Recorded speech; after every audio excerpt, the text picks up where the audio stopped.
Good morning, YouTube. Today we're gonna go back to my childhood, and it's gonna be a surprise because it's not Malaysian food. Okay, the Japanese things were not Malaysian either, but this one is totally different.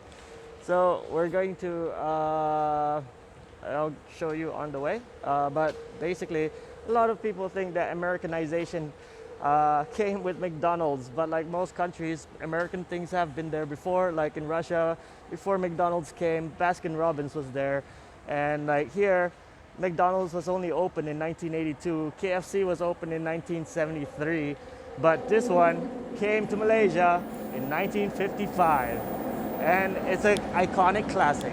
So let's go check it out.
This is one of those places where I would tell you to not take public transportation and actually just drive your car, because like the 1950s style, this is one of the few places left in the world that you can actually drive in and not drive through. Now you guys know where we're going.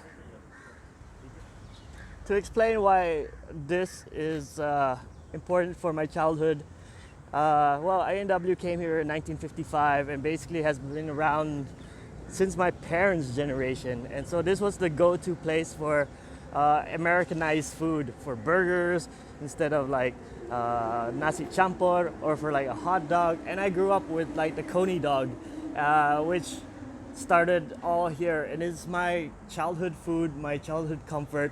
And although being Malaysian, like the coney dog will always stay in my heart.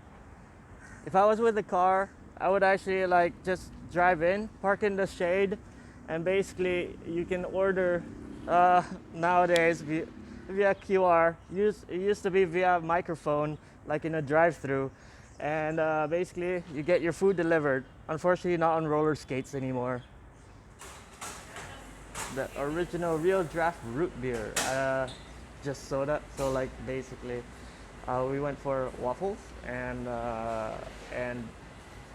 a small regular single scoop root beer float, which is like too much sugar for breakfast, but you know, we're only here once.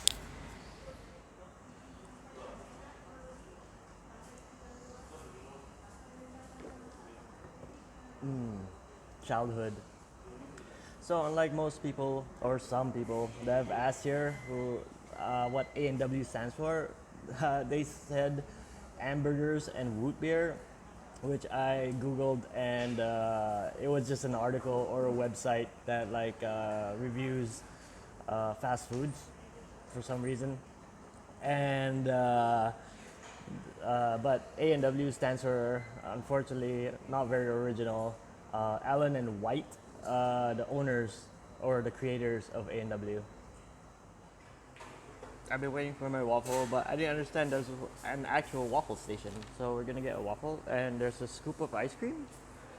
No, no scoop. Oh yeah, never mind. Thanks. A throwback to childhood.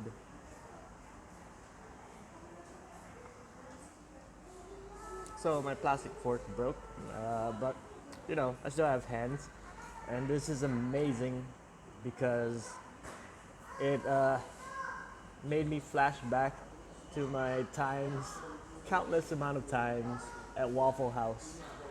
So kudos to you, A&W. So this is Petaling Jaya. You can see there's the LRT station, tram track, and on that side is the station. And I walked through Kuala Lumpur. Although there is like the tunnels and the skywalk, and you can get from one part of the city to the other. Once you're there, basically walking on the streets is awful because it goes around everything and there's no direct path. Petaling Jaya, on the other hand, is more pedestrian friendly, and as you can see, we do have sidewalks, and especially in the old part of Petaling Jaya, and the rest of Petaling Jaya is residential, and there are sidewalks everywhere, or two layered of sidewalks if you count the shop lots, and some of it is covered so that there's a way to get around without like having a car. A&W.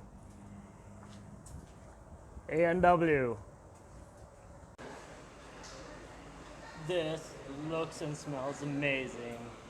I miss the coney dog, like basically like chili. And here's the big reveal.